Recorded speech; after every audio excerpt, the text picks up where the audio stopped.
I'd like to give you a warm welcome to everyone, to the friends, to the family, and the colleagues who are fortunate to spend years with Michael Ratner. And I especially want to welcome students who want to become social justice lawyers. What better way to impart knowledge and passion better than to talk about one of the great social justice lawyers of our time, Michael Ratner. My name is Ellen Yarashevsky. I am a law teacher at Hofstra. I'm a professor, and I was not always a professor from 1982 until 1988. I worked at the Center for Constitutional Rights with Michael. After that, I had the occasion to be on the board of directors. So I worked with Michael for many years. I was a friend, he was a mentor, and we miss him greatly. For those of you who don't know, Michael Ratner died in 2016. The occasion for today's event is the publication of his autobiography by Michael Smith, who has joined us, edited by Zach Sklar. I highly recommend it to you. I recommend that you order it directly from the publisher, from Or Publishers. It's highly readable, it's entertaining, it talks about everything in Michael's life, from his family background to his most recent cases and his political work, and especially for students, it is inspirational. As the blurb of the book tells you, Michael was the constitutional rights for some 40 years. First as a staff attorney, then as legal director, then as president of the board for many years. He litigated some of the most significant constitutional and international human rights cases of his time, including challenges to US-sponsored wars. He's most often remembered for his groundbreaking work challenging the confinement of detainees at Guantanamo, but there's so much more that you'll hear about today. He was also the president of an organization he helped found, the European Center for Constitutional and Human Rights, that's based in Berlin. In addition to his work at CCR, Michael was president of the National Lawyers Guild and the author of numerous books and articles, including the book, The Trial of Donald Rumsfeld, the Prosecution by Book Against the War with Iraq, which I think we'll hear about today, and Guantanamo, What the World Should Know, as well as a textbook on international human rights. He was also the co-host, along with Michael Smith, of the radio program Law and Disorder, a show that reported legal developments and continues to do so, related to civil liberties, civil rights, and international human rights.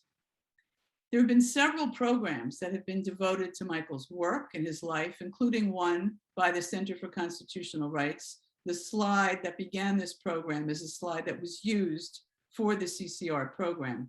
But the focus today is a little bit different because it's for law students. We want to look to what are the lessons that can be learned from Michael, from his work, from his character, from his background, as we struggle today to move forward on so many fronts, where democracy, where racial, gender, economic justice, and human rights are challenged. I want to thank his widow, Karen Ranucci, for her encouragement in the development and the focus of this program, because Michael would not have wanted praise or awards. He would want to turn our anxiety about the state of the world and ongoing injustices into action. He was passionate about justice. He was impatient about how to move forward. And a main concern of his was how to educate the next generation of activist lawyers. And so to move forward, we have 4 outstanding speakers today, each of whom has long and deeply seated experience with Michael and with social justice movements. I'm going to introduce them briefly in the order in which they will speak. And I'm underscored briefly because I could speak of each of them probably for 5 to 10 minutes, but we're not going to do that. So we will give them time to actually speak. So first is Vincent Warren, who's the executive director of the Center for Constitutional Rights, the longstanding executive director. He worked closely with Michael. Vince is a transformative leader. He's a visionary whose work has had a significant impact around the country and around the world, for CCR generally, or for his remarkable leadership in racial justice, among other issues that he works on directly. You'll learn about CCR from him and how they've engaged in groundbreaking litigation and advocacy using international using international domestic law to challenge human rights abuses. So welcome, Vince. Our next speaker is Professor Jules Lobel. who's a distinguished professor at the University of Pittsburgh Law School. He litigated many cases, war powers cases and other cases with Michael, and Jules was the president of the Center for Constitutional Rights. When he became a professor, he continued to litigate, and he received, for the second time, the University of Pittsburgh 2020 Public Service Award that acknowledged CCR's style of cases, including protection of Occupy protesters, suing California, challenging solitary confinement at the Pelican Bay Prison. And most recently, he was awarded the Progressive Teachers Award. There is an organization of progressive professors known as the Society of American Law Teachers. He's also the author of a book near and dear to the hearts of those of us who are CCR folks called Success Without Victory. And you'll hear about that today, I assume, as well. Welcome, Jules. Our third speaker, Maria Lahood, is currently the Deputy Legal Director of the Center for Constitutional Rights. She joined the office in 2003. She's litigated and done advocacy work in many international human rights cases and issues in both domestic arenas and in international arenas. She was at CCR during the many years of Gitmo litigation that's ongoing. That litigation was spearheaded by Michael, and she's handled cases involving the rights of Palestinians and those protesting their treatment. Welcome, Maria. And our final speaker, Dima Khalidi, is the founder and the director of Palestine Legal and a cooperating attorney with the Center for Constitutional Rights. Palestine Legal is a nonprofit legal and advocacy organization that works to protect people speaking out for Palestinian freedom from attacks on their civil and constitutional rights. And she'll tell you about meeting and working with Michael to establish Palestine Legal, and she'll talk about her remarkable work along with him. Dima is courageous, she's bold, she's imaginative, and a wonderful lawyer and activist. During the course of today's program, each of our speakers will have an opportunity to present some of their own background as they talk about social justice lawyering and their work at CCR with Michael. So I'm not going to talk about any of their cases more individually at this point. So here's the format. This is what we'll be doing. Each person could probably speak for hours about their work and their perspective on social justice lawyering. And believe me, they've done so in other arenas, but we're not doing that. Our four speakers in total are going to present today for about 35 minutes about social justice lawyering, about Michael's work, about his impact. During that time, please feel free to engage in the chat and raise questions. I'm going to be monitoring the chat and questions, and I will be using those as the basis for a discussion after the 35 minutes of presentations, okay? And you will all be muted, of course. You are muted, so please use the chat. So I'm going to start with Vince Warren. So Vince, like Michael Ratner, you are a long-standing social justice and movement lawyer. I'd like you to start by, can you tell us what we mean by those terms and reflect on Michael's work? Yes, thank you so much, Ellen, and thanks everyone for having me. I'm very excited to speak with you about Michael, specifically the law students who didn't know him. And I wanted to start out the answer to your question by talking about how does one get into this work? And I'll talk about how I got into this work.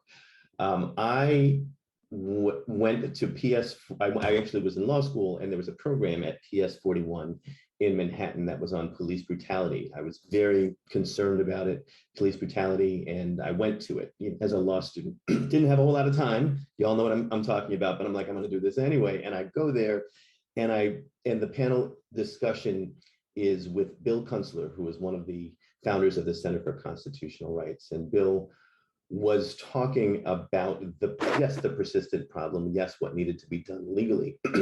But he was also talking about the idea of how lawyers can create the types of changes that need to happen or participate in that change. And so it wasn't just about filing a lawsuit and winning it.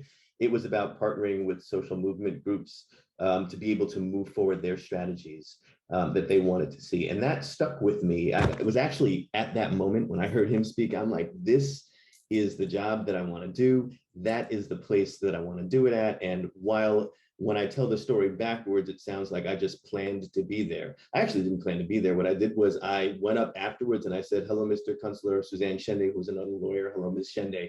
I really want to work with you guys, and gave them my little home printed business cards, which I actually got at a gas station.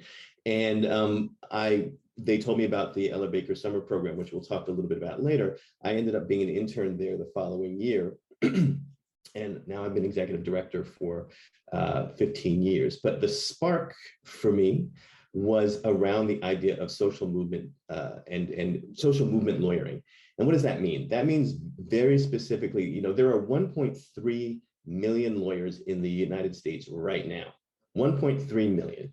And of those 1.3 million, very few, very, very few. I think everybody on this call probably knows everybody that's in the boat that I'm going to tell you. And very few of those people are actually thinking about using the law, not only for their own gain or for their client's gain, but to use the law for social justice, to make changes in society.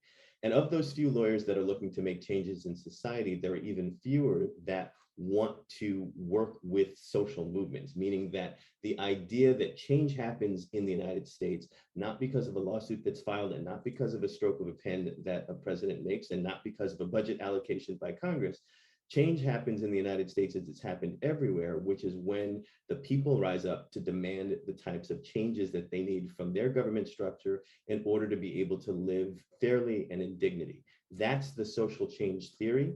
And so lawyers that work in social movements, in social movement spaces, are embracing that theory of themselves as being a part of a broader change that transcends the law, that is larger than the law, but in some cases requires the law to be able to move things forward. So for example, when you think about as law students what the law is, I mean, first of all, people that are not lawyers will ask you, and I'm sure law students get this all the time, oh, can you help me with my landlord? Oh, can you fix this parking ticket? Oh, so-and-so got arrested. And you're like, bro, I just got to law school. I don't really know what that stuff is about. The idea of working as a social justice lawyer is to be able to use those tools, not just in service of individual clients, but in service of revolutionary change for the way that we work in our society. And very practically speaking, what that means is that you have to be prepared to not just take on unpopular positions, but to take on positions that actually challenge not only the heart of the established status quo in terms of the way that the government works, but also the established status quo of the way the legal profession works. So at some level, you have to step outside of the confines of what they're teaching you in law school, of the decorum that happens in the courtroom, of the way lawyers sort of say, well, look, we can disagree on these issues, but we can still be friends. You have to be able to step out of that side and to shift your alignment. So what I mean by that is lawyers, the way that we are trained, we are part of the elite. We have a tremendously privileged position. We have tools, we have our own different language, which you're learning. We read these cases, we talk about precedent, we talk about stare decisis. We have all of these different rules that govern how a decision is made by the courts that we have to learn and we have to master. All of that is true.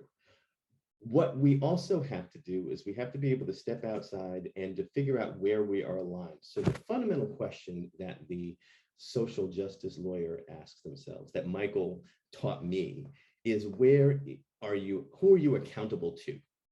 So if you find that you are accountable to the court decorum, if you find that you're accountable to the legal profession, if you find that you're accountable to your own reputation as someone who is reasonable in the face of unreasonableness, your alignment might be in the wrong place for a social justice lawyer. Michael's fourth, in the slide that Ellen was showing earlier, Michael had 4 rules for a social justice lawyer. Don't take a case just because of the odds of winning. Use causes to publicize and critique U.S. policy and promote revolutionary transformation, combine legal work and political advocacy, and 4th, love people. So let me get to the love people thing. Your accountability as a social justice lawyer has to be with the people. So when you have cases like CCR has tackled, if men are being thrown in Guantanamo and being held incommunicado because the government declares that it has the power to do that, even though the Constitution says otherwise. When people are seeking asylum today, trying to cross the US border, and over 5 different presidents, or the rule has been that people can come in seeking asylum, but over the last 2 presidents, including the current one, that the rule has now been, well, we'll see whether you can seek asylum, but you have to wait. Your accountability cannot be with the let's be reasonable about this. And yes, there are a lot of people that are trying to come across the border, so maybe we should keep people outside of the United States. Your alignment and your accountability has to be with the people that are seeking a better life in this country. So you are accountable to the folks that are coming across the border. So, Ellen, that's what I would sort of say broadly is the definition of a social justice lawyer. The question of accountability is really, really key. You will find students in your interactions with lawyers that people will ask you to compromise and be reasonable and negotiate. And the question is always, who are you negotiating on behalf of, and what are you asking them to give up in the context of this negotiation? So for men, you'll hear about men that are in solitary confinement. You will hear about people that are advocating for Palestinian rights. You'll hear about people who have been tortured and abused and jailed and beaten since 9/11. And when we are entering into those cases, it's not that we don't enter into reasonable discussions about what should happen, but our line is very, very clear that we cannot negotiate the rights and the humanity of the people that we are aligned with for the sake of keeping decorum and the status quo.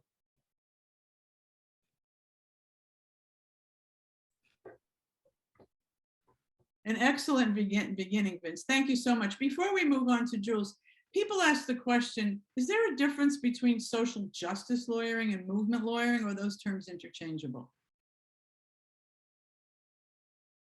Looking for the unmute button. No, I think I conflated them in the discussion, but there is a big difference. The main difference is the organizations that look at the concept of rights as the main thing to be won or preserved, as the only thing to be won or preserved, whether it's the right to vote, whether it's the right, for LGBTQI+ rights, racial justice rights. Those are folks that are on our side and trying to make the world a better place by preserving the rights that have been granted to all of the folks under the Constitution. The movement lawyers do that plus more. We look to not only preserve the rights that folks have, but we look to advance them. Meaning that what are the things that we don't get in this country, that people are not afforded in this country, that people need? And the reason why we know that people need them is because social movements have been calling that for them for decades. And so when you align yourself with a social movement, that means that you're no longer the boss. You don't get to go out and just argue whatever you want to do, that you have to be able to position the case so it's useful for the changes that the social movement wants to make. Later on in the discussion, I can give you an example or a couple of examples from Stop and Frisk and from other things about how social movements driving the litigation strategy are really what movement lawyering is about. Whereas very often nonprofits and lawyers will move the social justice strategy. That's very helpful. Thank you. And as you said, we're going to return after a while to talk about the work of CCR and its movement lawyering work. All right. But before we do that, we're going to look at some of the work that Michael did in terms of war powers. And I'm going to ask Judy to pull up, we're going to look at, so it's hard to watch because it's Michael speaking, but it is a press conference that he did in a case called Dellums versus Bush that he litigated along with Jules Lobel, challenging the constitutionality of the first Persian Gulf War. He did this repeatedly. I work with him on on Nicaragua and El Salvador, challenging the effects of those wars and challenging the war directly. But before we hear from Jules, who litigated many of these cases, we're going to hear Michael. I think it should be fundamental in this country that one man cannot go to war. What our Constitution said is that the wisdom of our Congress should be necessary to vote upon the important issue of whether America should expend its resources and its people in what could be a major war. We have lived through a situation before where Congress did not vote on whether or not we should have a war, and that was Vietnam. We should not have that situation again. The Congress should debate and decide whether this country should go into war. We're hopeful that this court, the federal court here, will hear this case very quickly. We've asked for a hearing within 10 days. The judge on the case is Judge Harold Green, and we are hopeful that he will hear this case and decide really what the Constitution says, when it's very explicit in saying it is Congress's power to declare war. This is not a power of the President of the United States. The President should be clear at this point that he should be going to Congress to get an authorization to go to war. Here he can go all over the world getting consents from foreign countries, and he cannot go to the Congress of the United States, which represents the people of the United States. Hopefully this court will tell him, go to the Congress. Thank you. Okay, wow. It's hard to hear Michael all these years later. So Jules, you were there, you litigated that case along with many other war powers cases with Michael. You wrote a book called Success Without Victory. So is this another case of success without victory? What happened in this case? And tell us about your work with Michael. Well, let me first start by telling you how I met Michael. And this is, I think, an important aspect for law students. When I graduated from Rutgers Law School, there was no question that I was going to go into some form of progressive law. And that was true for Michael, too. There was this was a part of our very being. It wasn't like a question of should we decide whether to go into Wall Street or whether to go to progressive law. This is what we were doing. And I first met Michael in a case challenging President Reagan's ban on travel to Cuba. And we clearly had the law on our side, but when we won in the lower courts, the First Circuit Court of Appeals deciding unanimously that the president didn't have the power to ban travel to Cuba. But unfortunately, 5 justices on the Supreme Court felt otherwise. And we later heard that Justice Rehnquist told his clerks, well, the law probably does support the plaintiffs, but this is Cuba after all, and we can't block the president's decision on this. After that, Michael asked me to get involved with the Center for Constitutional Rights. This was back in 1982, and I was involved in the center for the next 30 years or so. In that context, I did a lot of these war powers, human rights cases in Central America, Cuba, Haiti, challenging presidential wars, presidential human rights abuses, and the US's human rights abuses. I would say that the key principle to me that summed up Michael was that whenever or wherever people were in motion, fighting oppression and injustice, Michael would be there. And Michael's role in that was always to try to figure out how to use the law, how to develop creative legal theories to help those people in motion. And that to me sums up the essence of movement lawyering, that you are really operating, and it's been said, on behalf of a people in motion, people in movement. The great movement lawyers, whether they be Michael Ratner or Brian Stevenson, always feel that the key thing is to get close to the people, get, as Brian Stevenson would say, get proximate to the oppression, suffering, and resistance of the people. And that was Michael. So we did many cases from the 1980s all the way till the second decade of 21st century.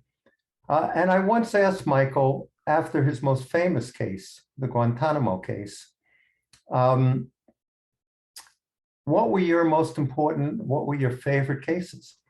And I expected that he'd say Guantanamo and the war on terrorism cases, which I worked with him too on, but he didn't. I was kind of surprised. He didn't say the cases which had won him, really worldwide renown. Instead, he looked at these cases in the 1980s, where we challenged human rights abuses in El Salvador, human rights abuses in Guatemala, Contra War in Nicaragua, the Persian Gulf War, the first Persian Gulf War, as the press conference showed. And I asked him, well, why are those your favorite cases? Why are those the most important cases to you? He said, because we were really supporting a people and movement in Central America, in Cuba, in Haiti, trying to bring freedom, liberation, and a different kind of society. And this is what I wanted my legal career to do. And this is what we were doing. Whether we won or lost in the courts wasn't the key thing. The question was whether we moved the struggle forward. And that was the notion of sort of success without victory. Whether we won in court for Michael was not as important as whether we moved a movement forward and the fight for freedom and liberty and against oppression forward. Michael would always, one of the great things about him is he would always stand up for principle and take cases on principle, no matter what the odds were, no matter how powerful the forces were against him, and no matter how much he would be shunned or isolated, even sometimes in the human rights movement. In some of the cases we brought in the 1980s, the human rights movement said, no, don't do this. You might offend, you might harm precedent. And Michael said, precedent, people are in motion here. People are struggling against abuses, and we have to support them. We have to protect them. And I don't care about what this is, whether this is going to offend precedent or not. This is what I want to do. The case that Ellen showed the press conference on was Dellums versus Bush, where we represented 56 congressmen, congresswomen, and one senator, challenging President Bush's articulation that he was going to go to war without congressional approval. And at that press conference, I was there too, but I sort of mumbled something incomprehensibly, whereas Michael always was articulate and was powerful in his statements. And I argued the case in the court, but I couldn't figure out how to start, because I'm an academic at heart, and I start with sort of an academic mode. And so I said, Michael, how would you start? And Michael gave me the opening. He said something like, the president says that he can go to war alone. The Constitution says he can't. And that summed up the whole case. Michael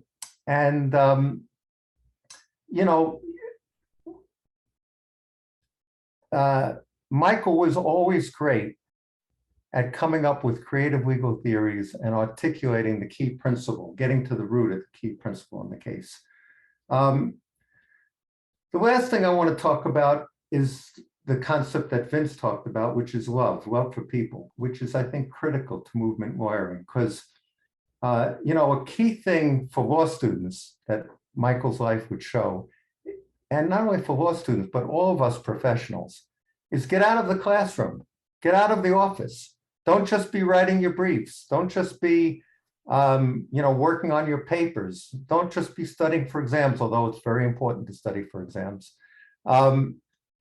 Get into the streets, go to the places where people are in struggle, where people are in movement. And that's where you really learn how to apply the law to concrete situations. But I worked with him a lot on cases involving Cuba, Nicaragua, El Salvador. And the key thing that always struck me about Michael, and that I tried very hard throughout my life to learn from, but could never quite replicate, was his endearment, his love, his comradeship with the people that were in movement, the people in Nicaragua in the 1980s, the people in Cuba throughout his whole lifetime, the people in Haiti, or the people in El Salvador. And you really saw, when you went on a trip with Michael or you did a case with Michael, how much he loved those people and how much he cared for them and saw himself as with them. That's the lesson I would impart. Jules, that's terrific. Thank you. Before I move on, one of the questions that people ask is, how is it possible that you find 56 Congress people to represent? How did you all do that? I mean, how did Michael have those connections? Yeah, well, with movement lawyering, as Vince suggested, The key is that you're not doing everything. You're relying on a movement to do it. And in this case, the movement was Congressman Dellum's, a wonderful Congresswoman from Ohio, Nancy Capter, Congressman Don Edwards. They rounded up the people. Dellums knew he wanted to challenge the law. He was a radical congressman from Oakland, California, and he knew he wanted to challenge this war. And so he said, I got to find some lawyer to help me do that. And so he didn't just look in some legal books. He said, I know the one for this job. He called Michael, and Michael called me. And that's how we got involved. But the real movement, the real organizing was done by the members of Congress itself. I've just litigated a case. I'm still litigating a case, and we have oral argument on Thursday, challenging California's treatment of prisoners, and putting them in solitary confinement. And a key lesson that I've learned through that case is that you've got to incorporate the people that you're representing into the case itself, into the movement itself. And that case really, for me, encapsulated a key aspect of movement lawyering, which is participatory litigation. The War Powers case, we weren't representing marginalized people. We were representing members of Congress, but it was the same thing. We decided to sue solely on the Constitution and not the War Powers resolution. Why did we decide that? Because Congressman Dellums and the other members of Congress said, we want this case to be a constitutional case. It wasn't just what the lawyers thought up. It gets back to Vince's point of responsibility and accountability to a movement. And in this case, it was the anti-war movement as represented by these Congress people. So thank you so much, Jules. We'll come back to that during our question and answer period. It's really very helpful. So Maria, I now want to turn to you. You began to work at CCR in 2003. That was long after many of us were there, right? It was some 20-something years after I was there. Jules was still doing some work there. Michael was then the president of the center. He was no longer the legal director, but I would like you to talk some, if you can, about his style of mentorship, his work that you did, the work you did with him on Gitmo and your other work together. Yeah, thank you, Ellen. I'm so grateful to be here and to you for organizing, and I'm grateful to have known Michael and to be able to celebrate him here, so thanks. You know, I came to CCR in 2003, and that was in the heat of the post 9/11 work. CCR had just lost Rasool, which was the case in the DC circuit, which was the case asking the courts to exercise jurisdiction over the Guantanamo detainees, which at the time was a question. And we hadn't yet petitioned for cert. And, you know, like Jules mentioned, CCR had long been supporting social movements. And that was really Michael's favorite work and the crux of movement lawyering. But there wasn't a movement behind the Guantanamo detainees, quite the opposite at the time. It was, you know, we had to challenge it. Michael had to challenge it because it was a dangerous abuse of power that just had to be challenged. And Michael led that charge. And just like litigation is considered one tool of many to support movements and affect social change, Michael also believed that grassroots organizing and solidarity campaigns played a crucial role in litigation. So, you know, we often hear about the Guantanamo litigation and going to the Supreme Court 3 times, but we don't often think about everything Michael did to complement that litigation. You know, he led and coordinated efforts to raise public awareness and increase pressure, to change the narrative, to basically seep the issue of Guantanamo into the mainstream culture. He launched a solidarity campaign. He went on a speaking tour. He did media. He helped produce a documentary play, which CCR attorneys would do talkbacks. He published a short book on what people should know. He sponsored rallies. And he also drummed up international pressure. And, you know, one thing we did was bring the US government before the Inter-American Commission on Human Rights to put pressure on them, a tactic we still use. And then as part of the litigation, he, you know, developed a robust amicus strategy. so especially at the Supreme Court, and that was able to shift the narrative and really make an impact. You know, he got former judges, top military, members of British Parliament, as well as Fred Korematsu, who had challenged the internment of Japanese Americans during World War II, and at that time lost. And that was a brief that highlighted the parallels of that dark period with the detention of people at Guantanamo.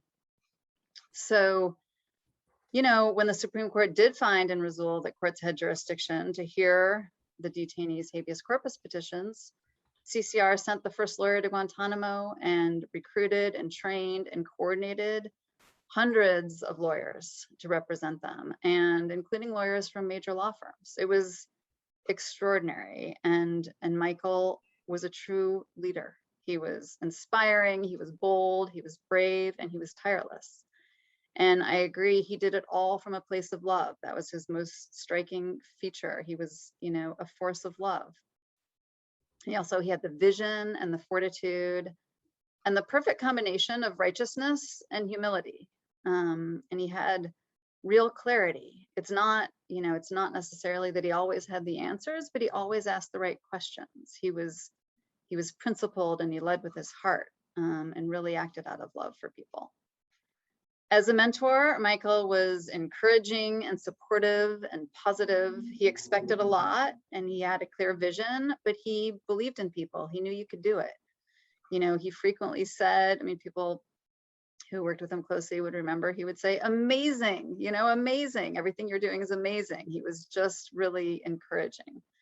And he was always available and accessible. You know, he didn't have an ego. He was humble and down to earth, and he was interested, and he took staff out to lunch and asked questions and popped into our offices with his baseball cap on and sat down and talked. And this was as busy as he was. He always made time. I mean, people used to joke about his hasty, sometimes indecipherable emails, but I mean, the point is he was always accessible. He was always responding. He had so many people calling on him. I had his old phone number when I was at CCR, if people remember landlines, and he would get calls from everyone for everything. And he was responsive and engaged. You know, I want to talk too about our Palestine work that we did together, because Palestine was so important to Michael as an anti-imperialist. And personally, you know, he had gone from an unquestioning Zionist upbringing to an outspoken critic of Israel. But maybe I'll save some of that for later, because I know Dima is going to talk about Palestine legal. I mean, what I can say is that, you know, the projects that we would work on, Michael, you know, directed. He set the balls in motion, and he trusted others to get the work done. But he was always happy to offer his excellent advice and feedback along the way. And he stepped back, and he would always think about the big picture creatively. And it was important to him, not so much how we challenged injustice, but that we did, and how much attention it would get to put pressure and on those in power. So he was really a doer more than anything. And on everything he did, I agree, he did out of love.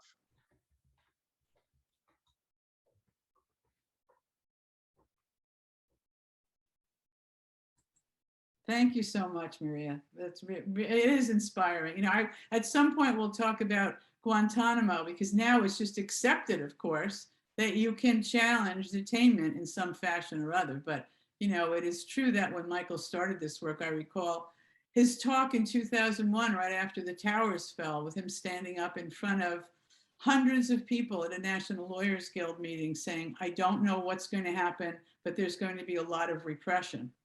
And from that, when they started bringing people to Guantanamo, and he was later asked by David Cole, who's now the ACLU legal director, but was at CCR with us as well, you know, you're bringing a case about Guantanamo, what do you think the chances are? And Michael thought there was zero chance, that he would get anywhere, but felt like he had to do it anyway. Do you remember that? You weren't there. Of course, yes. Okay. And so Dima, this is a good entree, Maria's introduction to Palestinian work, and the fact that Michael had a Zionist upbringing, He ended up going to Israel, and which totally changed his perspective.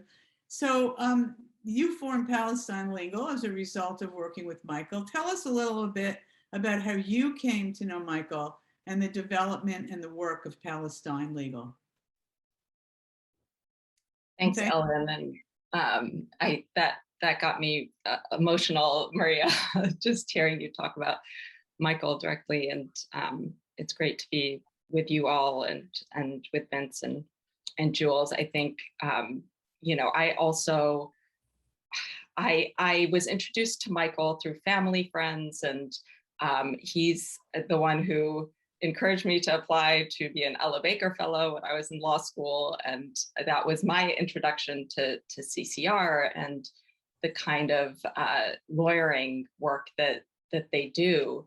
You know, some of the, it's really the way that I went to law school because as a Palestinian, I wanted to do something about Palestine. It's one of the most intractable issues in the world, and it's you know, as ripe as it feels legally for accountability, for some kind of legal resolution. It's been impossible to crack legally. And so I went in kind of thinking about international law and how, you know, that must be the way to achieve Palestinian freedom. And I got disillusioned with that pretty quickly because it was so clear how political the international legal system is. It's impossible to do anything, you know, with the United States veto, with the politicized nature of the International Criminal Court, et cetera. And when I went to CCR, I think that was one of the first times I got to understand that you could use international law in other ways. You know, the way that CCR was trying to hold Israeli officials accountable through the Alien Tort Statute and bringing lawsuits, right, in the US courts, talking about international law and international law violations. These were the kinds of exciting, this was some of the exciting work that was happening. And so I got insight into that and thinking in new ways about how we could work, how we could do this work around Palestine. One of the other important things I learned from Michael, you know, after I finished law school, I also, this was, you know, a situation where one of those things that got Michael so incensed, right? We heard about the Simon Wiesenthal Center in the US trying to build a museum of tolerance on top of an ancient Muslim graveyard. And it was my ancestors, I have ancestors who are buried in that graveyard, and a number of prominent Jerusalemite families have ancestors buried in that graveyard. And Michael brought a bunch of us together to say, what can we do about this? How can we challenge this? We have US citizens, you know, brainstorming legal avenues here. And ultimately, you know, Maria was central in this as well. We ended up drafting a petition to the United Nations Human Rights Council, to special rapporteurs, et cetera. And, you know, we did all of the advocacy work around that, media work. We brought 60 Palestinian families together to bring this complaint. And, you know, that's the kind of energy that Michael brought. And he really pushed it. He pushed me as a new lawyer to, you know, take a lead on this, and pushed me to the forefront, you know, where I had very little media experience. And what Maria said, you know, in terms of his encouragement and the way that he had faith in people to do the work, and that's something that really stayed with me. And you know, it was a couple of years later when, again, this is in the early 2010s. This is after Operation Cast Lead, when Israel bombed Gaza to smithereens, killed 1,400 Palestinians, destroyed the infrastructure in Gaza, which it has repeatedly done every few years, again this summer, as we all probably know. This was at a time when people were really mobilizing in response to these horrific attacks. And the boycott, divestment, sanctions movement was growing. The student movement was growing. And Michael himself went to Palestine and saw for himself the occupation, what it means to be under a military occupation, what checkpoints mean for Palestinians.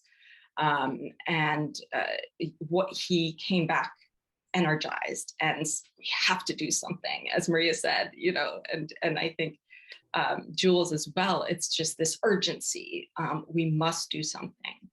And so he brought another group of us together to try to think about, what can we do as US lawyers to challenge this? We've, brought these cases, CCR brought these cases against Israeli officials, and, we failed, those lawsuits failed ultimately, even though they exposed these war crimes.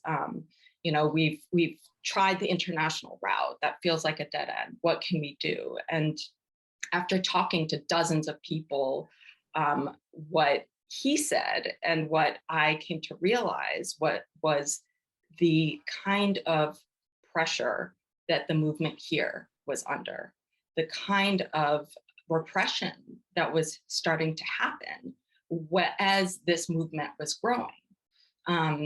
This was at a time when students who were protesting a speech by the US ambassador to Israel were criminally prosecuted for protesting an Israeli official speech after Operation Cast Lead, right?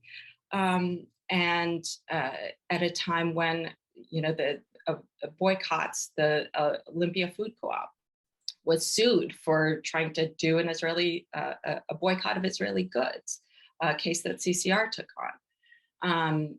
And, all of the folks that I was talking to, activists, students, lawyers, were hearing again and again and seeing and feeling again and again how difficult it was to talk about these issues and how they were being silenced in different ways. Their events being canceled and, lectures being canceled and people being smeared, et cetera.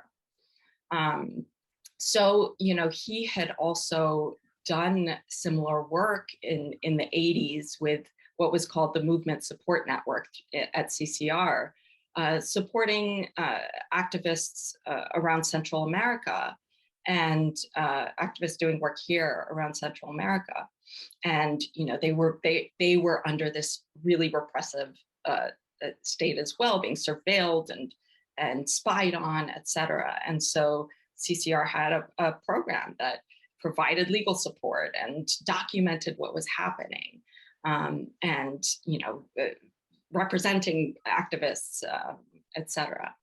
So he really pushed us to think about how we could support the movement here. And this is something that I had never imagined, would be what I did with a law degree. But thinking as Vince was saying about how lawyers can serve a movement, how lawyers can be responsive to the needs of the people who are on the ground doing the work to try to push the needle, to try to change US policy on Israel-Palestine, something that has been completely, there's been a complete blockage. There's complete political orthodoxy around this. And we couldn't have imagined this 20 years ago, that we have members of Congress, out there saying things need to change and talking about Palestinians and Palestinian rights, or that, we're seeing major movement in different spheres, that boycotts are happening, et cetera. But we also couldn't, I think, have imagined the level of repression that has come with it. today we have over 30 states that have passed legislation penalizing boycotts for Palestinian rights. We have massive efforts to literally entire programs dedicated to finding and trolling and smearing people who speak out for Palestinian rights and calling the FBI on them and calling their employers, trying to get them fired. So there's a massive effort to shut down this growing movement for Palestinian rights here in the US, tied, of course, to Israel's efforts to shut down. We just heard, in the last few days about the Israeli designation of 6 Palestinian human rights groups on the ground doing human rights documentation, doing human rights work as terrorists, right? These are connected. Israel is intimately involved in really a global effort to make this issue radioactive, to prevent people from speaking freely about Palestinian rights. And so, we're seeing that early on in the early 2010s, and Michael, was really prescient in that way. He understood that there was a need here, and that we lawyers had a role to play. And so that's how Palestine Legal came to be. He got us funding to start this work. And I think the other just point I want to make is that what we do at Palestine Legal, in the same way that what CCR does, and obviously CCR is a huge influence in our work, but it's not your typical legal work. We don't litigate that much. Litigation is often not the best route, but we do work closely with movement partners, people on the ground. We do know your rights work. We are documenting what's happening so that we can paint that picture. And Michael pushed us to get out our first report with CCR, the Palestine Exception to Free Speech, to document this what was going on, and to say this is a problem. This is a distinct problem that people are being attacked for their beliefs, for their belief that Palestinians can be human and have freedom and rights. So we do this array of work that I think represents, in a lot of ways, the movement lawyering, the taking the lead of the movement, doing the work with love, and we definitely aspire to all those things that Michael taught us. Thank you, Dima. I know that Michael was very proud of the work that you did back when, and if he were around today, he'd be really proud of everything that you are doing and pushing you to go further. I'm sure. Always. So with the idea of pushing people to go further, Vince, I want to come back to you and have you talk about the Center for Constitutional Right and its work in terms of movement lawyering. And can you also, in the course of that, tell us about the Ella Baker program? I assume there are people who don't know who Ella Baker was, so it would be helpful if you talk about her as well. So that's at least an hour, I understand, but I'm going to ask you to do that relatively briefly. 10 minutes. 10 minutes. All right, I will be happy to do that. So let me start off with Ella Baker. And so Ella Baker was an extraordinary organizer who operated in the American South in the 1960s with an organization called SNCC, the Student Nonviolent Violence Coordinating Committee. And SNCC, amongst all of the many organizations that were working in the South, fighting on behalf of Black folks and as part of the formative part of the civil rights movement, SNCC was the group that was really run by young folks. So these are the folks that brought college students down to the South to help people vote, young and particularly strategically white people who would get their heads bashed in along with the Black people because the folks in the South were so horribly racist and hell-bent on maintaining the status quo that the national media would take notice. And one of those things that echoes today, in the work that we see and the way that the world works, which is that Black folks are beaten and killed, and people just think, okay, well, that's just the way that it works. And as soon as white folks start getting into the mix and they get beaten and killed, then all of a sudden we have a national problem. So the SNCC group was very smart about that. And Ella Baker in particular was older than a lot of the students that were involved in SNCC, and was looked upon as a mentor figure, as someone who would help people organize their strategies. And what was so extraordinary about Ella Baker was that she led from behind. And so her view was strong people don't need strong leaders, and that it was the students, the young folks, that were going to be responsible for making sure that they articulated exactly what changes they needed to see, were the people that she helped support from behind. So she was an extraordinary leader, and the reason why many people may not have heard about her is because she led from behind and supported the growing movement. And that's, a metaphor perhaps of what the Center for Constitutional Rights aspires to, which is the idea that as lawyers, and for my money, some of the best lawyers on the planet, also the nicest lawyers on the planet, for our money, what we aspire to do is to be the wind and support behind the folks that are the most impacted by the problems that they have. So that's a big part of what CCR does, but it's not all of what we do. We have two main frames currently in terms of how we think about our work. One are cases in which we fight power, and the other ones are cases in which we build power. And for people that didn't have an opportunity to know Michael was deeply connected to both of those things. And on the fight power stuff, things like when he pulled together the first effort that organized lawyers to represent the men in Guantanamo, there was no social movement supporting Guantanamo detainees. There was no pro-terrorism social movement. This was something that was a complete government overreach, where, in fact, Michael's analysis was, and I think he was right, if we allow the government to hold the people that they called the worst of the worst under illegal conditions, that illegal conditions framework is going to be normalized into necessary conditions for everybody else. So the battle that we've been fighting under Michael's leadership, even after he's been gone for the last 20 years on Guantanamo, has been making sure that the democratic principles and the legal principles and the rule of law that are foundational for this country to work apply in the most complicated and the hardest circumstances.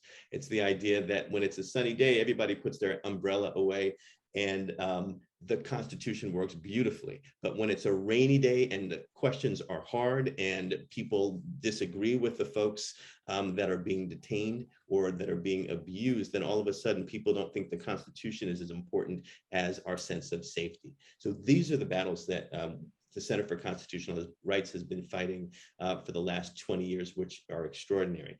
Another example of a fight power case, the case that challenges US drone use. This is a series of cases that Maria was instrumental in leading from the Center for Constitutional Rights.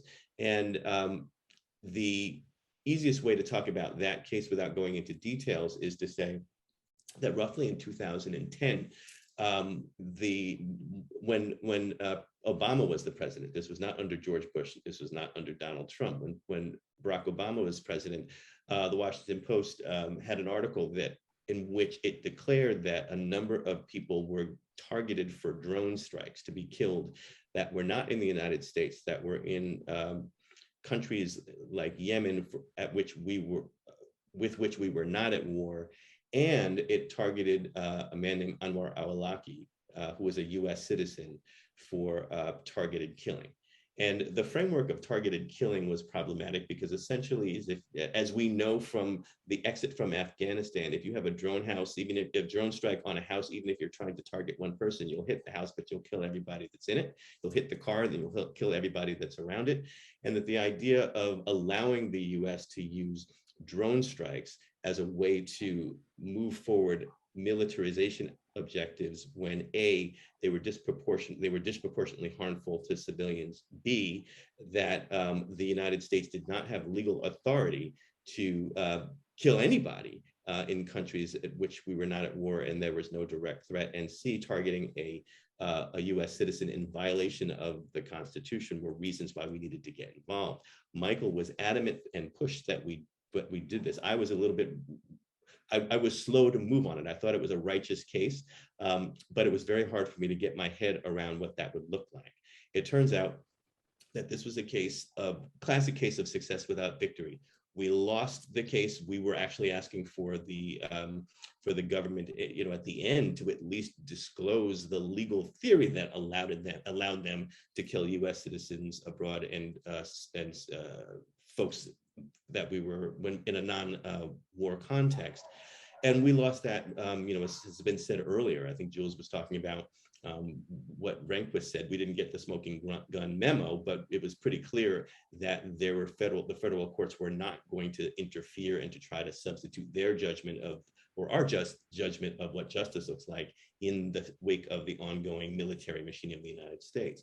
But it was success without victory for a couple of reasons. Reason number one is that in order for the Center for Constitutional Rights to represent someone that was being targeted as a terrorist, the Office of Foreign Assets Control had limitations for providing material support to people that were designated by OFAC as terrorists. And so we were providing legal representation to someone that OFAC had declared a terrorist. And so in order for us to file the case, we filed the case and we also filed a memorandum or a challenge to OFAC that said you can't possibly be saying that if you put people on the terrorist watch list that they lose the right to be represented in the United States with respect to the US government. So we won that, and it was a victory that said, yes, you are allowed to do this. We went ahead and did it, and we lost on the merits 2 times. The other way that it came out was that prior to 2010, nobody was talking about drones. It was not a national conversation. There was a great love affair with Barack Obama, and people didn't want to make him look bad. And he certainly was no George Bush, at least on what people thought. What ended up happening was that we were able to get the information that we wanted about the legal program, but not because of a win in the courts, but because the fact that the case was filed and because there was a national conversation, people inside the US government leaked to the press the legal justifications, which, as we suspected, were lacking.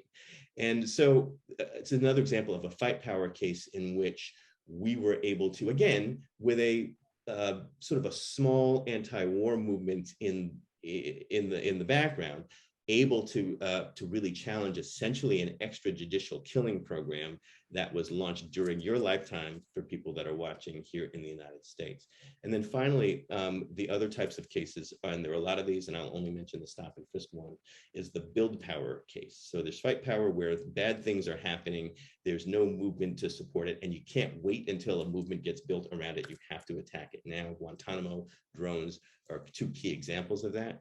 Another example of a build power case is our extraordinary stop and frisk case, which was about 13, 14 years long in the making. The stop and frisk case, which if you're a law student in the United States, now you know is Floyd versus the city of New York, which is a case that we litigated with many other people. The principle in Floyd is that the stop and frisk policy that the New York City Police Department was using over a period of many years was constitutionally infirm. It violated the 14th Amendment, it violated the 4th Amendment, and had to be dismantled. We won that case after a 9.5-week trial. But the reason why it's a build power case is because when we first filed this related case in 1999, we were filing at the behest of criminal justice organizers who had been trying to reform and call the police on their bad behavior for 20 years prior. And they said there was a particular unit called the Street Crimes Unit that was running around and basically putting drugs and guns on kids and arresting every Black person that they could see. And in fact, killing them and shooting them, as is what happened to Amadou Diallo. And when we filed that case, it was in support of a broader strategy to challenge police aggression and police violence and stop and frisk. Where the case ended up was it was a victory in the courts, yes, but we also brought with us and stood alongside with and very often behind other 55, 60 grassroots organizations in New York City that had been working in their communities to be able to challenge police violence. And so when we had our trial, every day of the trial was not just lawyers in court, we had a different community group in court. We had protests and rallies outside the courtroom. We had marches, that developed in various places as part of the legal strategy. Last thing I'll say, Ellen, is that Michael's third rule for the movement lawyer is to combine legal work and political advocacy. And we did that in the stop and frisk case. So while we were in the courts moving things forward and the community-based organizations were in the streets moving things forward, there were a range of advocacy organizations that were moving forward really tremendous reforms in the New York City City Council. So there was a legislative, a communications, an academic, a legal, and an organizing strategy in the stop and frisk case, which is things that you won't see in the abridged version of the 250 some odd page opinion that may be in your case books. That's great, Vince. Thank you. There's so many other cases that you could all talk about. I'm sure LGBTQ rights, many, many others that CCR is involved in. What strikes me as I listen to this, though, and I've thought about this over the years, hindsight's easy. And with hindsight, you built a Guantanamo movement, right? You won the stop and frisk case, you built a movement there. It's very hard in the process of deciding, do we bring a case, how do we deal with it, to figure out strategy. And I recall the drone conversations about what do we do about al-Awlaki. So perhaps Jules or Maria or Dima can talk about the difficulty of taking on an issue and trying to find a legal hook for it. Jules, I wondered whether you want to talk about that in terms of success without victory. I noted that Professor Harold Coe has joined us, and frankly, he should be the person to be talking about these kinds of issues because he litigated some of the more successful cases with Michael. But since he's not on the program, Jules? Yeah, I think that the key is you look at the injustice that's going on, you look at the oppression, and you say, how do we connect that oppression to some legal theory that makes sense? You don't want to develop some harebrained legal theory. And what Michael was able to do was figure out by working with people, talking to them about what their problems were, what they were fighting for, figure out a legal theory that really encapsulated that struggle, but yet made sense legally. And I think that's one of the critical things for law students to learn. It's a very different way of learning the law than what you learn in law school, because it doesn't start with precedents and it doesn't start with legal theory. It's developing legal cases from the ground up. But you can't just say this is a bad thing happening. You can't just say this is oppressive. You have to be able to tie it to some cogent legal theory, and Michael was the master of doing that. And that's why he was able to bring all these cases. Did you work on the Haitian refugee cases with him? Only marginally with him on that, but that was another great example with the basic immigration issue was an issue of international law and whether that was tied to the congressional statute and what we had accepted. And Harold could talk about that because he argued that in the Supreme Court. But the more interesting aspect, in a way, was Michael's argument about the way they were treating people with AIDS. And that was his first Guantanamo case because they locked those people up in Guantanamo. And they said, Guantanamo's out of our jurisdiction, out of the court's jurisdiction. And Michael had to figure out how to challenge that in the Clinton era. So he was well prepared for what Bush was going to do later on. So the era that we're in now is much more difficult. I think everybody would agree with that. And we can talk about the hundreds of reasons why that's true. Not the least of which is who gets appointed to federal courts, the state of our democracy, the right wing. So Maria, I just want to ask you, in terms of litigating and looking at international human rights principles, How does the state of the current reality affect the way you think about what to do next? Well, I mean, that's a good question. I mean, Dima touched on this with regards to the Palestine work. I mean, there was, in 2005, we had brought a trio of cases against, basically dealing with Israel's international human rights violations. And they were, I would say, not victorious, whether or not they were successful, I'm not sure either, but that had closed basically the door, for us at least, on litigation around Israel's abuses because the courts weren't ready. And that's, why when the Mamilla Cemetery issue came up, we decided, okay, not to go with the courts, let's go with, petitions to various UN bodies. And the important thing, again, with Michael, it was, let's be able to put the pressure on. Let's tell the story. Let's challenge the policy. Change wasn't going to happen because a court decided to. It was going to happen because people were demanding it. And so that was really the important aspect of it. So, the same goes for the work we're doing more of now, which is supporting activists in the US who are, being suppressed because of their advocacy for Palestinian freedom.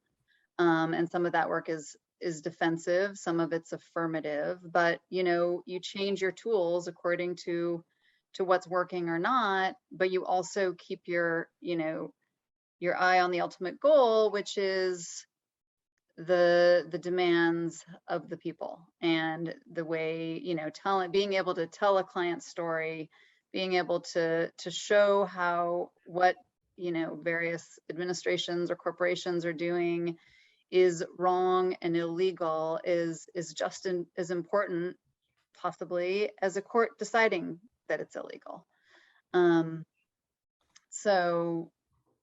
So yeah, I think we just continue to look for creative ways to bring challenges inspired by Michael's creativity.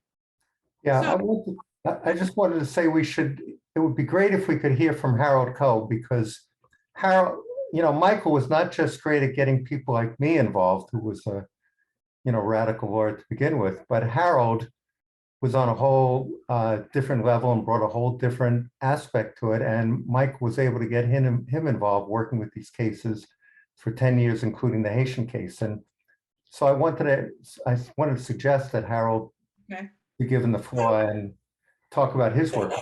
Jules, I am also a law professor, so I'm used to calling on people. And I'm a little loath to ask Professor Coe, he's on here, if he's willing to do that. It would be terrific to hear from him. And Judy, I don't know if he wants to do that. Oh, great. Welcome. It's so nice to see you. Thank you, Judy. So, Professor Coe, the floor is yours.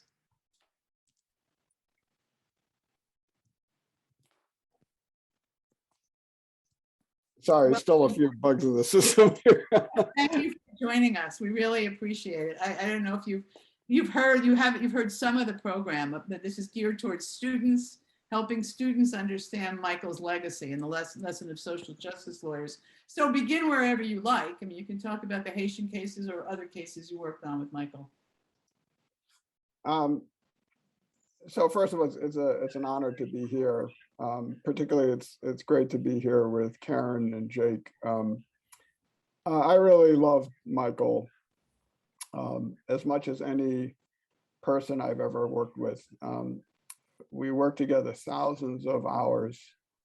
We never got in a fight or even in a serious disagreement. And it was entirely because of him. He was just such a wonderful friend and wonderful person. And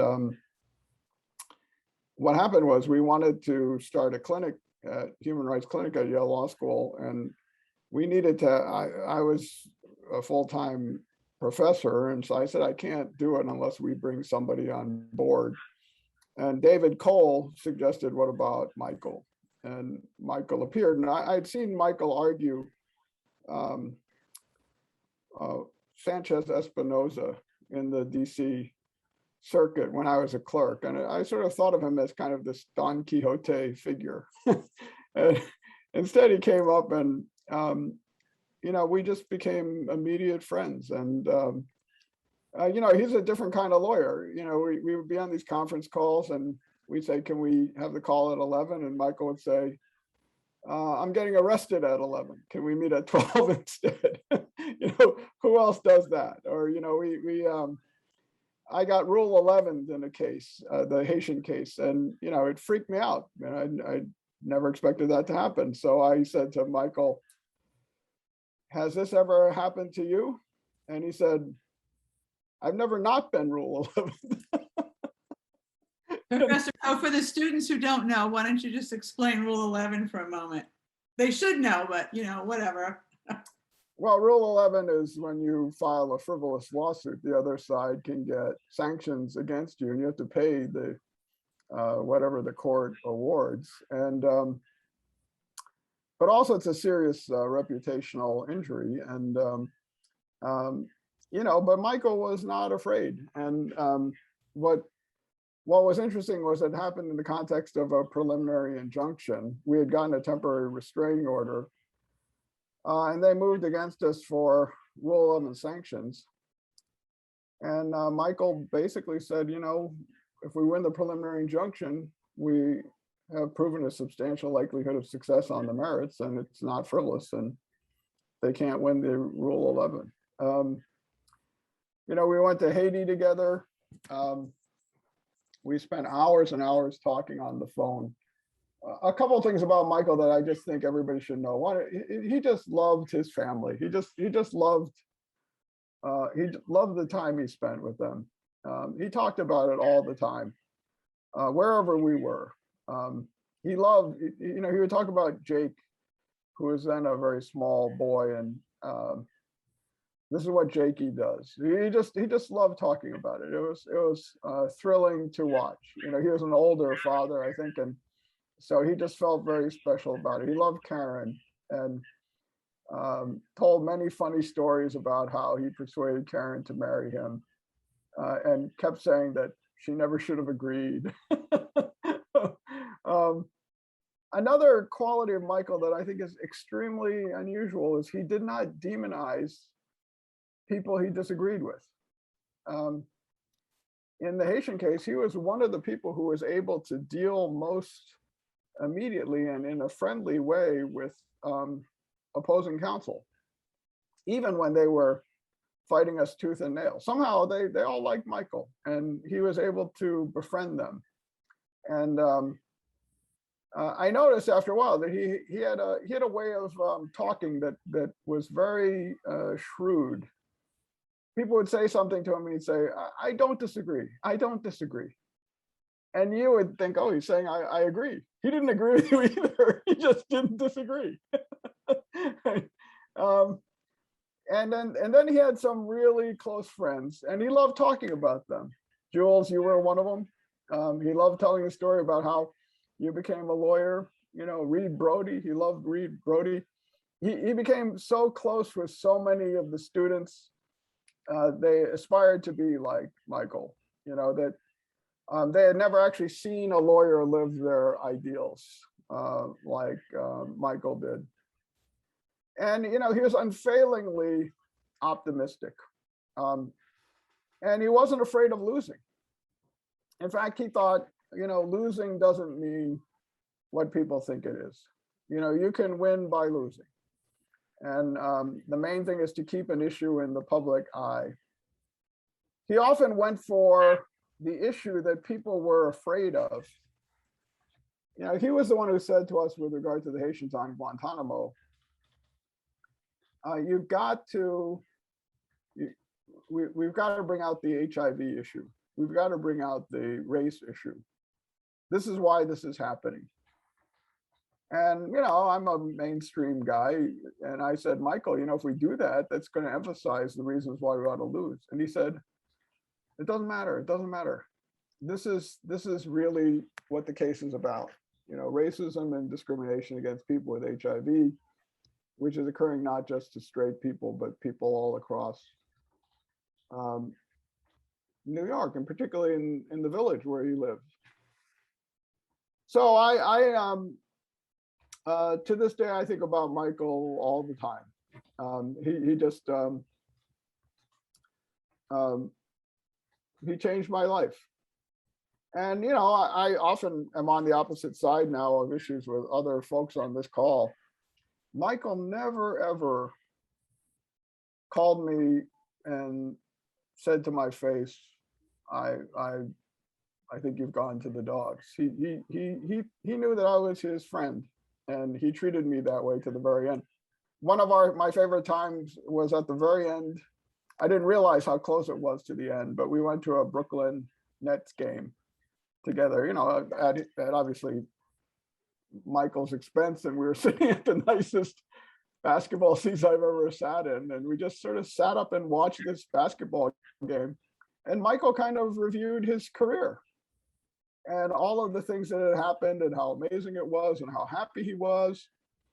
And then he finally said, and look at us, here we are. We're just watching this basketball game like a bunch of friends. And then he goes, and I don't know anything about basketball.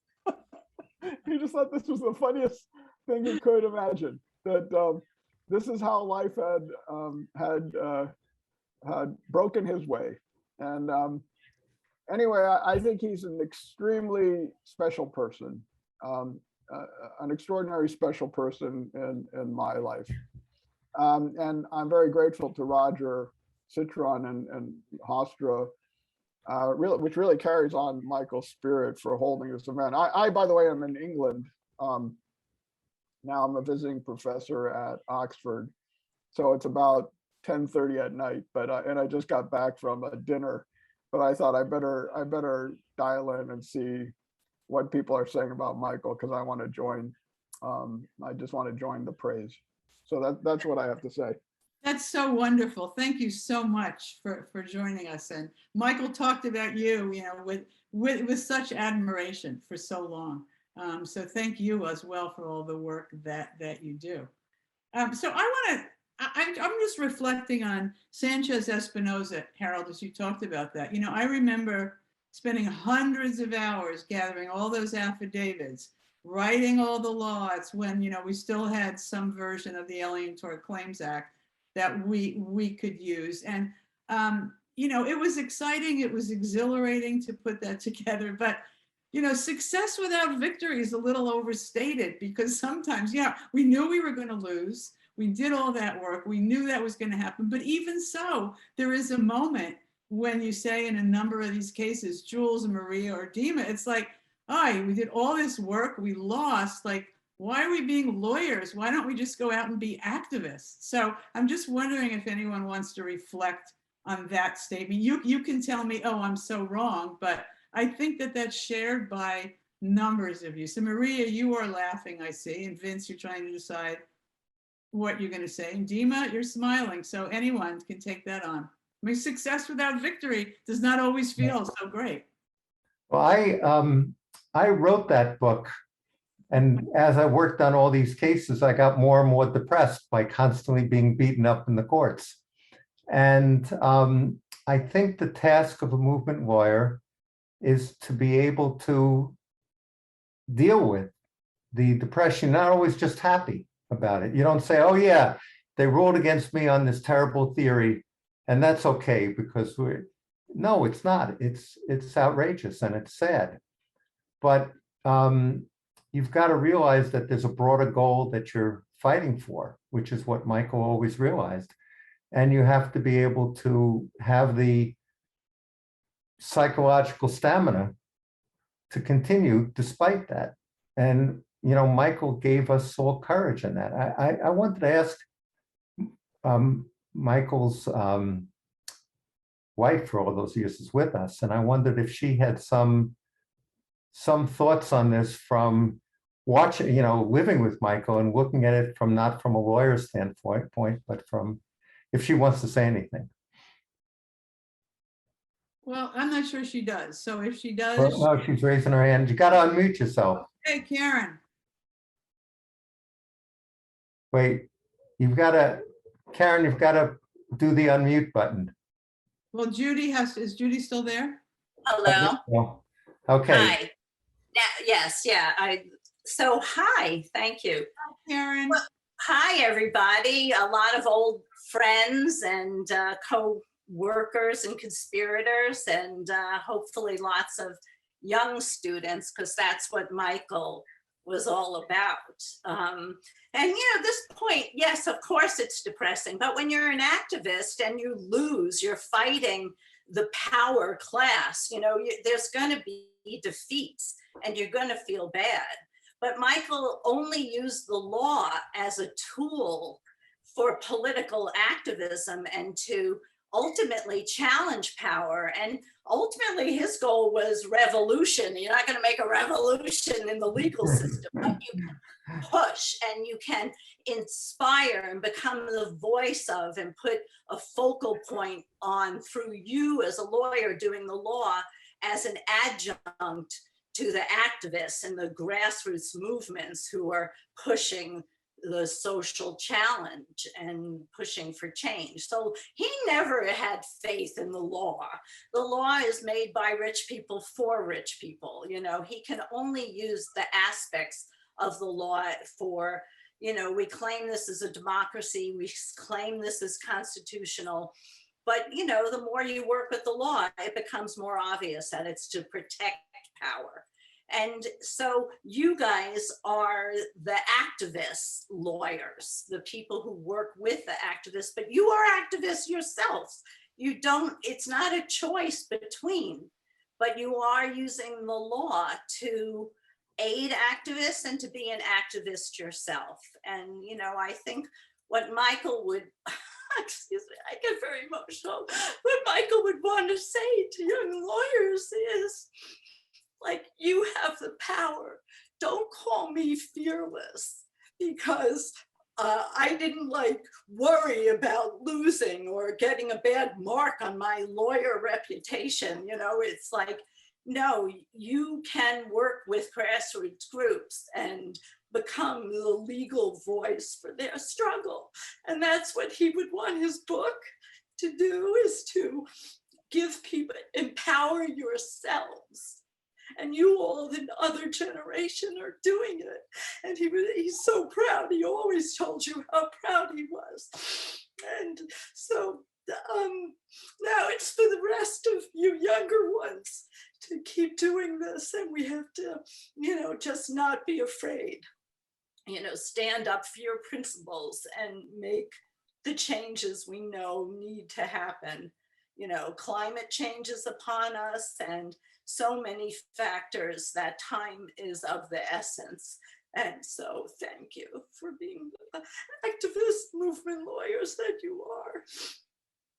Thank you, Karen. That's why you were such a great duo. You're so incredibly articulate here. It's explaining movement lawyering from, the non-lawyer, I hate that word, the non-lawyer perspective, but really wonderful.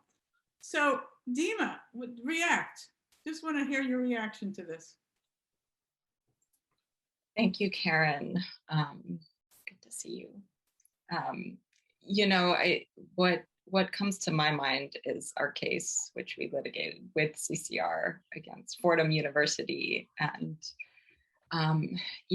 it's what Karen is saying. It's what Vince said. It's what Maria says. If you think of the court as the ultimate arbiter of these issues, then yes, you've lost and they have the final word, and that's it. That's the end of the story. But as movement lawyers, we don't think it's really in the court's hands ultimately, and they might make a decision that has obviously direct impacts, but that's not the end of the story. And the fact is that the court system is designed to not address our real systemic issues. If it takes 20 years to get to the end of a case, it's over, right? The incident that sparked it is long past, and that's what often happens, right? But what do you do in the meantime? What do you do in the courtroom? What do you do outside of the courtroom? That's what really matters. And just the Fordham case I referred to, this private university in New York said, you students cannot form a Students for Justice in Palestine club because it's too divisive. It's, it's going to cause problems on campus. And we, spent a year working with students pushing back before we sued. And, the lawsuit itself took several years. And in the meantime, the students were building power. They were organizing. They were in the lawsuit, you were getting amicus briefs from different folks, from First Amendment experts, from professors, from other groups, movement groups. So, this is just, we won, we won in the lower court. And there was a great decision, saying this is just because it's criticizing Israel. That's the only reason, right? And the university didn't follow its policies, and Fordham has to allow SJP to form. And they were a club for a year, and they were organizing on campus. And then the school appealed it, and the appeals court said actually, and reversed. And the New York, the highest court in New York refused to hear our appeal. So, after several years and this elation of winning and then losing, the students are still organizing. It's not over. They're still pressuring the university to recognize them as a student group, to continue their work, pushing for Palestinian rights on campus, educating their peers, etc. So I just use that as an example to say that it's not the be all end all. It's a tool, as Karen said. The law is a tool to push a claim, to push a cause, and it should never be the only one. You should never put all your eggs in that basket. And all the work outside of the courtroom is just as, if not more important. So that work with the students, with the work that we do every day, talking to activists and hearing their struggles and trying to find whatever avenues we can to advocate on their behalf. That's what gives us the energy to keep going, even when we see these losses in the courtrooms or wherever. Ellen, if I could reflect a little bit on Karen and Harold's comments, which go to your question on how you fight this depression. I think one of the key things about Michael that students should learn, that I've learned, and that is not all that common, and is one of the reasons why I loved him so much, and I think why other people did, is that he was incredibly encouraging. He was just a positive force, saying, we can do this. You did a great job. You lost. Okay, you lost, but we're going to go on to the next. It's just incredibly encouraging. And in law schools today, we teach critical thinking. And sometimes that's taken to mean like being critical. And Michael had a great powers of critical thinking, but even more important, he had this power of encouraging people to reach their potential, to do what was right, to stand up for principle. And it was one of the reasons I loved him so much and why he was such a mentor and such a inspiration. And just one last thing, the clip that you showed at the beginning was from Dellums versus Bush. And that's in a way where Harold got his start with us, because Michael and I was strategizing and we said, we're gonna try to get an injunction against the president going to war. And that's going to be hard to do. In fact, the judge asked me, do you have any precedent for any judge who's done that? And I lied and I said no, because there was a precedent, but the court that Jules, have an ethicist. You can't say you lied. No, I didn't lie. I was exaggerated. I said that the answer was no, and the answer really was no, but a district court had done so, but it had been reversed by the Second Circuit in about 10 minutes. And I didn't think that was going to be a good precedent. But Michael said, why don't we get an amicus brief of really well-known, top-notch law professors to submit to the court. And Harold was one of 10 or 12 or 13 of the best constitutional law professors to sign that brief saying the president didn't have the power to go to war. And that brief played an important role in the public debate, and it was eventually published itself in Stanford International Law Journal. And I think that was Harold's first connection with us. Thank you, Harold. Thank you, Jules, for doing that. So one of the things I reflect on in terms of Michael's optimism, he was optimistic. He had fighting optimism, right? He was optimistic and would fight. It was also really funny. And I think Harold alluded to that. Michael liked to tell these juvenile jokes all the time that would, make us laugh and go, Michael, come on, really? But he was really just endearing in that way. So in that spirit, Vince, I want to ask you, we often say WWMD. What would Michael do? So you are now in the thicket of some of the most difficult political issues that you're trying to navigate through CCR, movement lawyering organizations. When you think about that, what are the issues now that inspire you when you think about Michael? Wow. Well, I wanted to jump in on the last question as well, but I'll try to tie this in as a twofer, Ellen. The losing sucks. Am I allowed to say that? Yes. Yeah, that's my point. Yes. There is nothing worse than that feeling of loss. And I don't mean necessarily that the decision didn't come out your way. That happens all the time, but it's the feeling like you're letting a group down, that this was a possible avenue for them, and things get foreclosed in the courts.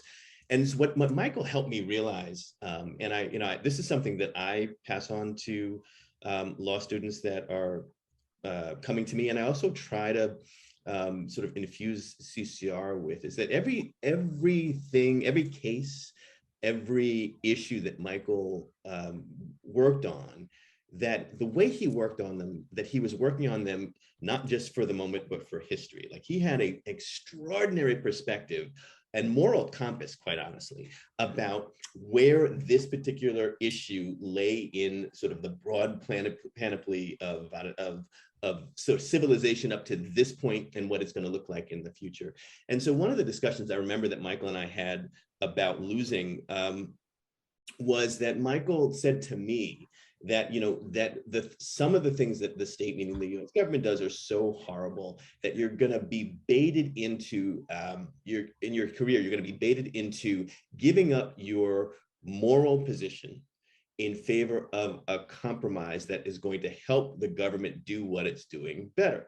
And I didn't quite understand what he meant until we, in the context of some of the Guantanamo work during the Obama era, I met President Obama in 2009, right after he was elected, right after he was inaugurated, and that he called all of these civil rights leaders. The ACLU was there, Human Rights Watch was there, we were all there, and he was talking about, amongst other things, Guantanamo. And he went around and asked everybody what their thoughts were, what we should do. We all had 10-point plans and that kind of stuff. And then right afterwards said, I'm going to invite you guys to a meeting or a speech that I'm giving in front of the Constitution tomorrow. Will you all come?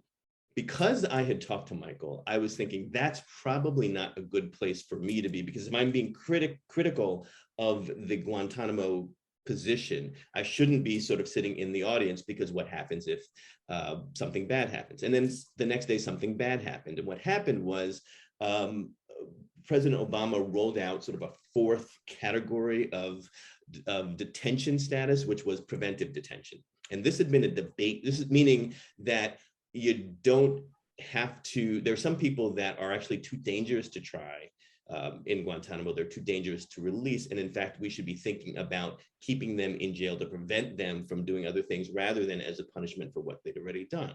And the reason why I'm raising this is because I'm like, see, that's how this thing plays out, because there have been so many people that were on board with us with the Guantanamo litigation that felt very strongly that their job was to create a fix for the United States government for the problem that they created. And one of those fixes was, well, you know, we hold some sex offenders in some states, and we hold people that are mentally ill in some states long past their sentence dates in order to keep the community safe. So why can't we do that for Guantanamo detainees? And then it occurred to me, it's like, this is exactly how it happens. It's well-meaning lawyers that are looking to create a reasonable compromise that end up building a new era of what ends up being repression. And that, you know, I wanted to share that because that was an issue that pretty much divided the US human rights community. And Michael was very clear and helped me stay clear of trying to, as he put it, help the US build a better killing machine. And how that relates to losing and why losing sucks is that based on that sort of that lesson and how it manifested, I realized that the idea of criminalization, which happens so often to our people, is not just a racialized thing. We don't we don't criminalize people just because they're Muslim or just because they're Black. We criminalize people because of what their Muslimness or their queerness or their Blackness or their immigration status is approximate to, and that is abutting the status quo. So what I learned from Michael, which helps me not feel so bad about losing, is that if you win all the time, then you're not doing the work that needs to be done. People don't get hired at CCR because of their track record for winning. In fact, we spend a fair amount of time talking about what it feels like to lose, but also to be able to advance the ball. So when if you were to think about slavery, if people were still enslaved in the United States the way that they were a couple of hundred years ago, people that escaped from slavery were criminalized, right? They're fugitives. There were laws. They could be killed. They could be dragged back. People that seek to come across the border for a better life here are criminalized. People who attempt to use bathrooms correlating to the genders as they feel them are criminalized. People that people that are sex workers that are using their bodies to be able to make ends meet are criminalized. So the point is that for lawyers, and particularly in this work, that if we understand that the goal of the way the law operates is to criminalize people, we shouldn't be surprised when we challenge that we lose, because we're actually fighting much more than the judge. We're fighting the entire apparatus. And so when people say, well, and this will happen to law students, it happens to me all the time, well, you're so critical of this, what's your solution? And that's a very hard question for a movement lawyer to answer. That's a super easy question for a mainstream policy wonk to answer. But when the question of morality is being pit against a machine that is the United States government that seeks to take the moral principle and to translate that into a series of due process criminalized steps, we end up fighting due process and criminalization all the time, and we don't fight the moral piece. And what Michael taught me, and what I want to be able to pass on to students, is that if you're not standing deeply where, and Karen says this as well, if you are not standing exactly where the world should be when you litigate, then you're not only will you lose, but you also have no possibility to win, because you're standing in the place where people are. If you stand out where people should be, even if you lose, they see. Gravity moves people towards possibility. And if lawyers are not about possibilities and lawyers are only about winning the due process case, we can't count on lawyers to be the agents of social change that Michael wanted us to be and trained us to be. So well said, Vince. And the students who are now on this call are going to say, so how can I work at CCR? How do I get to become an Ella Baker? How do I get a job at a place at CCR? Are there other organizations like CCR? Help me figure out how to move forward. I want to do this work. So another impossible question for you. That's not so impossible. So let me just start off by saying this. I cannot list all of the organizations that do work like CCR. And so I'm going to be super circumspect and say that there are a number of organizations represented on this call, particularly Palestine Legal and the Center for Constitutional Rights, that are great organizations to work with. Also mentioned on the call is the European Center for Constitutional and Human Rights, which Michael Ratner also founded, which I'm now on the advisory board of, based in Berlin. And they do extraordinary work in the European context, in the global sphere. So those are three organizations that that do this. We partner with a range of organizations, including the Advancement Project, with the National Lawyers Guild, and others that really embrace the idea of social movement lawyering. I will drop in the chat the link to our Ella Baker Summer Student Program. I was an Ella Baker in probably 1892. Might as well have been 1892. But it was the most formative, eye-opening 3 months of my entire life. And we hire 1Ls and 2Ls for our Ella Baker program that goes from June through August each year. We also have another program called the Bertha Justice Fellow Program, in which we hire lawyers that are law graduates, and I believe they can be either 1 to 3 or 0 to 3 years out. I forget exactly which, but it'll be on the website. And those are 2-year fellowships that we've established for 4 lawyers to be able to work at CCR. And our Bertha Justice Fellows not only just write memos and stuff, they do a lot of that, but they also can take the lead on portions of cases, and in some cases with support. They run cases. So they're 2 tremendous opportunities for folks thinking about CCR, both in terms of summer internships and postgraduate fellowship programs. Yeah, and I encourage everybody to look at the websites, obviously, of CCR and Palestine Legal. I'm going to ask each of you if you have any final thoughts. But Judy, we have some photos of Michael that I thought we would show first before we'll give people a moment to think of their final thoughts. Judy, can you just show the photo?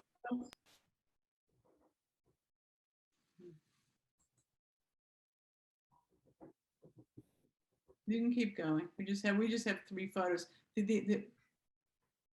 Michael and Margie Ratner testifying, and I don't recall what that was for.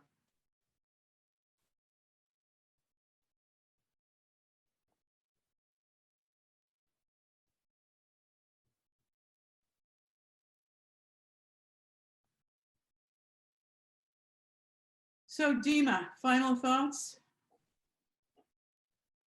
You don't have to have Gratitude to you all. So many of you have been my mentors, and as Michael was, and I'm really grateful for, having all of you to look up to and to follow and to work with.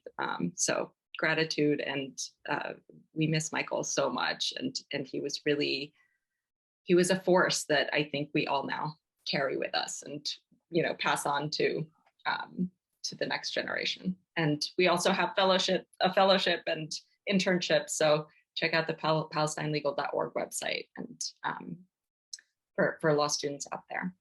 Thank you, Jules. Thank you, Ellen, for organizing this. Thank you, Dima, for all your work. Yeah, thank you, Ellen, for organizing this, and thank you for everybody who's spoken. My only concluding thought is that Michael, in addition to everything that we've said about him, was a great developer of community. And he had a great community both in New York City, up in the country. And the diverse group of people who spoke here reflect that community. And it's something that we all need to continue this work. And Michael was great at developing it. Maria, thanks. Maria? I'm also so grateful to everyone for this opportunity, and of course grateful to Michael. I guess it looks like there's not only students here, so just reiterating the incredible mentor that Michael was and how he invested and believed in young people, and just reminding us all how important that is, and to sort of do what Michael would do in that regard. The last thing is just Karen, I don't know if you remember, but one of the most important lessons I learned from you and Michael both was, I asked you once how you had such incredible children, and you said, you know, you were both home. Michael was home every night for dinner, and he, you know, prioritized his family, like Harold said. And I think that's, you know, an important lesson for all of us to do this incredible work, but to also do other things as well. So thanks. Great to see you, Karen. Thanks, Ellen. And if we had time, we'd call on Jake, one of his wonderful children, who's listening. Thank you, Jakey, for being here. If you want to say something, you're more than welcome to. But Vince, I wouldn't say Michael would be so proud of the visionary work that you've done. It's remarkable. It really is. Because we watched you develop over the years, you know? So. Yeah, thank you. And you're not going to make me cry in the last 2 minutes, Ellen Yaroshevsky, Professor Yaroshevsky. But I'm feeling like I want to, because I think anybody that knows the truth about what Michael meant to the organization, what he meant to the work, and what he meant to me knows that he not only guided me, showed me right from wrong, he pushed me, he nudged me, he laughed with me, he also let me lead. And so it seems seamless that I can step into a long line of leaders from the Center for Constitutional Rights and know that we're moving in the right direction. But the reality is that we're moving in the right direction because Michael was there to guide me and to tell me when I was screwing up, and to, as Jules said, tell me that I did a great job, even if we lost. And those little things for a leader, particularly for a Black leader at a place like CCR with a long history, is extraordinary. So I have to let people know that this doesn't just sort of pop out one day like this. This is formed by family, and Michael helped form me. Wow. Well, thank you all. This is really terrific. We haven't had very many questions in the chat. I hope for the students who are on, we've answered the questions that that you'd be interested in asking us, and that we've provided some perspective on movement lawyering and Michael's remarkable role in it. So I just want to thank everyone for participating. This has been recorded. If you'd like to share it with others, we will post the recording. It will be on the Monroe Freedman Institute website at Hofstra, and I will share it with all of our speakers as well. So thank you all very much. Have a wonderful evening. Karen, Jake, Michael Smith, we've mentioned you in the beginning. I think you're still here. The book, I encourage people to get the book called Moving the Bar and order it from Orr Press instead of from Amazon. I need not explain to you why we prefer Orr Press than Amazon. But it's really a terrific book, and it will be inspiring, not just to law students, but to everyone. So thank you all so much. Thank you.